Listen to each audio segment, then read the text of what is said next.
Guys আজকে কিন্তু আরেকটা জোন পুশের ভিডিও নিয়ে চলে আসলাম। আর এইখান থেকে কিন্তু আমি বেশ কিছু টোকেন কানেক্ট করতেছি। আর ওইদিকে দেখতে পারবা যে আমার স্কোয়াড কিন্তু পুরো শেষ। তার জন্য কিন্তু আমি তাড়াতাড়ি করে রিভাইভ দিতে যাইতেছি, আর তাদেরকে কিন্তু আমি তাড়াতাড়ি করে রিভাইভ দিয়ে দেই। আর তারপরে কিন্তু এইখান থেকে আমি বেশ কিছু বক্স খুলি, আর বক্স খোলার পরে কিন্তু তেমন একটা বেশি মেডিকেট পাই না। আর ওইদিকে কিন্তু আমার এসপি অনেকটাই কাটতেছে, তার জন্য কিন্তু আমি এইখান থেকে তাড়াতাড়ি করে বাইর হতে হবে। আর এক নম্বরে কিন্তু আবারও মরে গেছিলো, তার জন্য কিন্তু আমি রিভাইভ দিয়ে দেই। আর এইখান থেকে আমি কিন্তু গাড়ি নিয়ে একদম সেফ জোনে যাওয়ার জন্য চেষ্টা করতেছি। আর ওইদিকে দেখতেই তো পাইতেছো কি লেভেলের এসপি কাটতেছে। আর ওইদিকে কিন্তু আমাদের টিমমেট আবার দুজন মরে গেছে। আর আমাকে কিন্তু তাদেরকে রিভাইভ দিতে হবে, কারণ আমার কাছে টোকেন আছে 3200। আর আমি এইখান থেকে একটু ঘোরাঘুরি করতেছি, মানে সেফ জোন টাচ দিয়ে গেলাম। আর তাদেরকে কিন্তু রিভাইভ দিতে যাইতেছি। আর ততক্ষণে কিন্তু তোমরা ভাই লাইক সাবস্ক্রাইব করে দাও।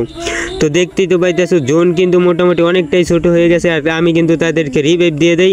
আর এইখান থেকে কিন্তু আমাকে তাড়াতাড়ি জোন থেকে বাইর হতে হবে, তার জন্য কিন্তু আমি এইখান থেকে যাওয়া দিয়েছিলাম। এর মধ্যে দেখতে পারবা যে কিন্তু আমাদের দোনোটা প্লেয়ার আবারও মরে গেছে। তারপরে কিন্তু আমি ফ্যাক্টরিতে যাইতেছি রিভাইভ দেওয়ার জন্য।